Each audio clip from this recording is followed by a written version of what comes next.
The shiny black car sped down the dim street. People on the sidewalk screamed.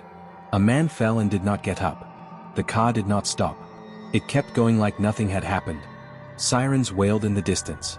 Lights from the city blinked. A crowd gathered around the fallen man.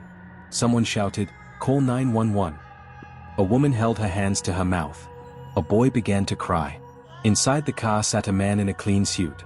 He looked calm in the bright leather seat. He was not a stranger on the news.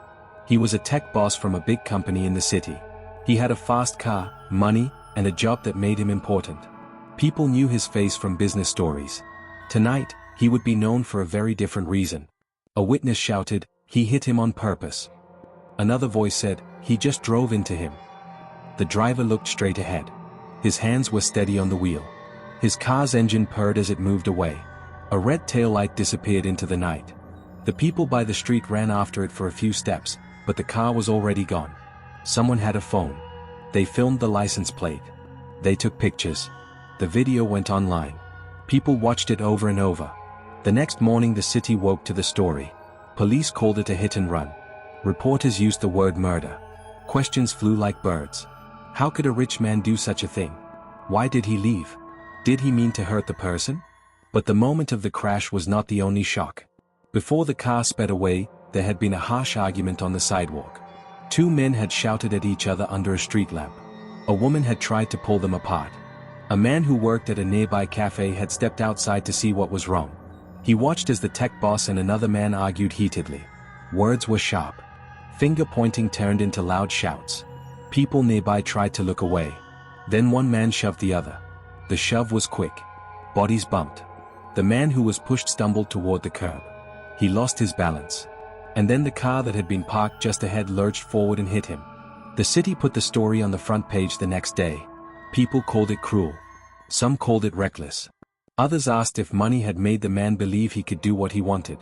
The police said they were investigating. The man who had been hit died. The city felt quieter and sadder. A family waited for answers. The tech boss was now accused of a crime that people do not forgive easily, hurting someone badly and then running away. We will go back now, to how the night started, and meet the people who were there. We will see small steps that led to this big moment. We will learn about a man who thought he could control everything and how one night changed everything. The tech boss was named Michael. He was 42 years old.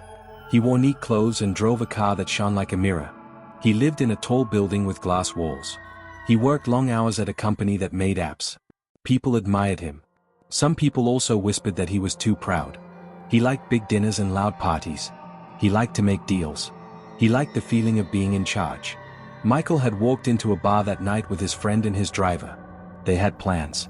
They wanted to celebrate a deal. The room smelled of beer and grilled food. Music played low in the background. Michael laughed and spoke loudly. His phone buzzed many times. He ignored some calls. He answered others in short words. Late that night, he stepped outside to get fresh air.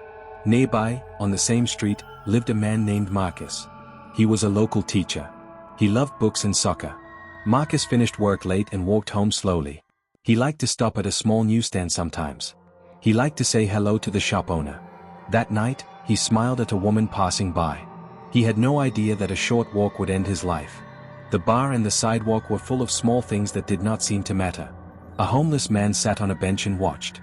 A taxi idled with a driver eating a sandwich. A dog walker passed by with a leash in hand. Little actions do not seem important at first. But small actions can build into something big. A glance, a shove, a loud word, they can lead to trouble if people are tired or hurt or angry. At the bar, Michael and a man named Paul began to argue. Their voices rose. People turned. They argued about money and a deal that had gone wrong. Paul said Michael had lied. Michael shouted back. The argument was quick at first, but it got hotter. The driver tried to pull Michael away. The bouncer watched but did not step in at first. The street was bright with neon. People took photos with their phones. The rowdy crowd made the argument feel like part of the night. Outside, Marcus passed by on his way home. He had seen the argument. He asked a simple question, "Is everything okay?" His voice was soft. He did not want trouble. But when he stepped closer, Michael looked at him as if Marcus had accused him too. Michael did not like being questioned in public. He felt his face flush. Words came out fast. The two men exchanged sharp sentences. One thing led to the next. A push happened. Marcus lost his balance. He fell backward toward the curb. The car parked there had its engine on because the driver was waiting. The driver was Michael's driver, David. He was young and nervous. He had been told to keep the car ready. When Marcus stumbled, David panicked. The car lurched forward as David hit the gas. Some people said he pushed the gas to help Marcus. Others said he tried to move away from the crowd. No one knows for sure what went through his mind. At that moment, a heavy foot hit the pedal. The car moved quickly. Marcus hit the pavement. The sound of metal and bodies made people gasp. Marcus lay there and did not move. Michael's face turned pale. He looked around like a man who had not planned this. Paul shouted for help. Someone ran to Marcus and felt for a pulse. The city's lights looked far away and small. The driver and Michael were in shock. They opened the door. They thought maybe Marcus had moved. But Marcus did not move. His breaths were shallow. His eyes stared at the sky. People called 911.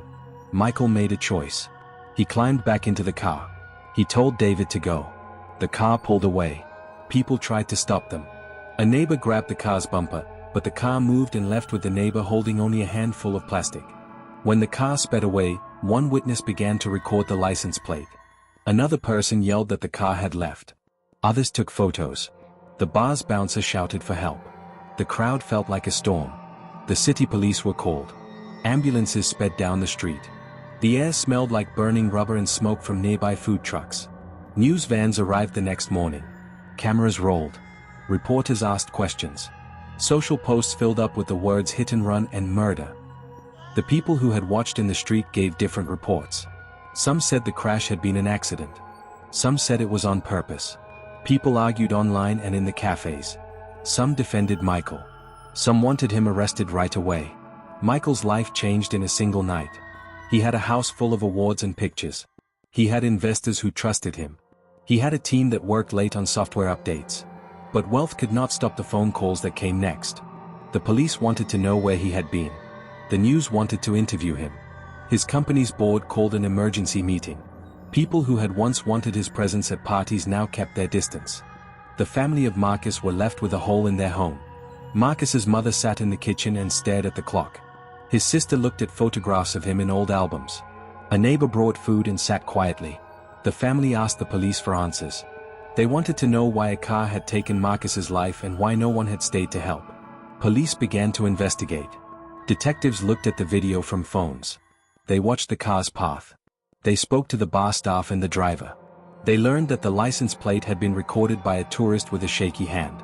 The plate led to a lease company. That company said the car belonged to Michael. The detectives traced Michael's name, his downtown address, and his job title. They learned he had been at the bar that night. A police car pulled up to Michael's apartment a few days later. Officers knocked on the door. Michael opened it with a worried face. He had a lawyer with him. The police asked questions. They asked if he remembered the argument. They asked if he knew Marcus. Michael said no. He said he had been stunned and had panicked. He said he had not meant for anyone to get hurt. He said he had been scared. But the police had more than words. They had phone records. They had witness statements. They had a video that showed the car leaving the scene. The detectives began to suspect that Michael had used the car to hurt Marcus. The word intentionally is serious. It means the person meant to do the action. The detectives were careful. They wrote down every detail.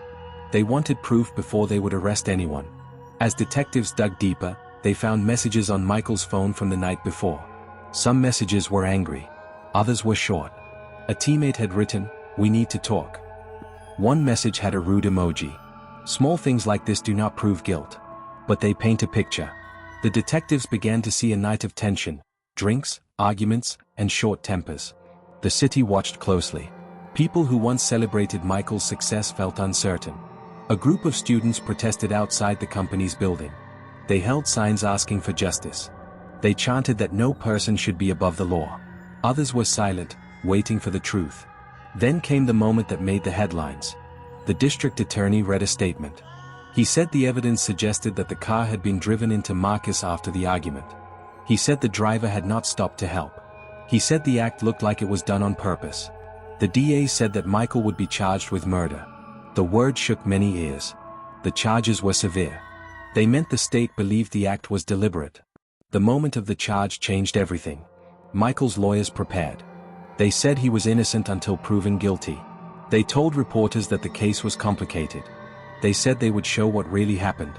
The DA said they had a strong case. Court dates were set. The city talked about safety and money and power. The family of Marcus cried in the courthouse hall.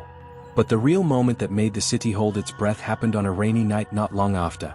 Michael's car was seen again on a street not far from the courthouse. A long shadow moved across the wet pavement. The car pulled up near a curb. Police had been watching. Officers had been following leads for weeks. Tonight, they recognized the car from the videos. They stepped out slowly, hand on radios. Suddenly, without warning, the car lunged forward. It did not head away. It swerved toward the sidewalk where a group of reporters stood. The tires screeched. People jumped out of the way. Cameras fell. Papers flew. A hush filled the air. The car slammed into a parked van with a loud crash. Glass shattered. Metal bent. The impact echoed down the street like a heavy drum. Police officers shouted and ran. The car's doors were locked. The driver's window rolled down a little. The driver looked pale. His hands were tight on the wheel.